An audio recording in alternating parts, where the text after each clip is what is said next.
శక్తిమూర్తిని తీసుకురాకండి. చాలా పాపం చేశారు. మీరు ఒక మాట మాట్లాడతారు, మీ కూటమి సభ్యుడైనటువంటి పవన్ కళ్యాణ్ గారు మరొక మాట మాట్లాడతారు. మొన్నేమో ఆయన దుర్గగుడి మెట్లు ఊడుస్తూ మమ్మల్ని అననారటువంటి మాటలు మాట్లాడి హైందవ ధర్మానికంతా కూడా, సనాతన ధర్మానికంతా మేమంతా కూడా చాలా వ్యతిరేకంగా పనిచేస్తున్నామని, ఆయన ఒక్కడే హైందవ ధ్వజస్తంభమని, సనాతన ధర్మపీఠ లక్ష్యమే తన ధ్యేయంగా అని పెద్ద మాటలన్నీ కూడా యాక్షన్ చేస్తూ మాట్లాడినాడు.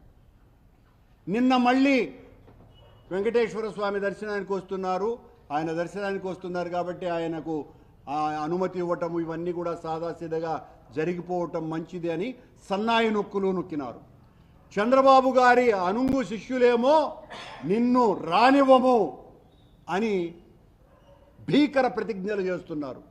మరొక కూటమిలో ఉన్నటువంటి బీజేపీ వాళ్ళేమో నువ్వు వస్తే అడ్డుకుంటాం, అలిపిరిలోనే నిన్ను నిలేస్తాం అని, మేమే హిందువులం, ఇంకెవ్వరూ కూడా హిందువులు కాదు, హిందువులు అయినటువంటి మేము నిన్ను ప్రతిఘటిస్తాం, నిన్ను పైకి రానివ్వమనని వాళ్ళు భీష్మ ప్రతిజ్ఞలు చేస్తున్నారు.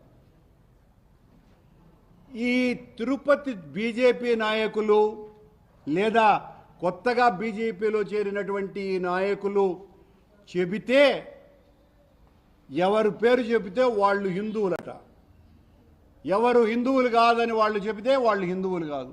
వీళ్ళు హిందూ ధర్మాన్ని పరిరక్షించేటువంటి వాళ్ళు, విశాలమైనటువంటి హైందవ సనాతన ధర్మ పరిరక్షణ కోసమని కంకణబద్ధులైనటువంటి కోట్లాది మంది మహనీయుల యొక్క జీవన విధానాన్ని చిదిమేస్తున్నటువంటి వ్యక్తులు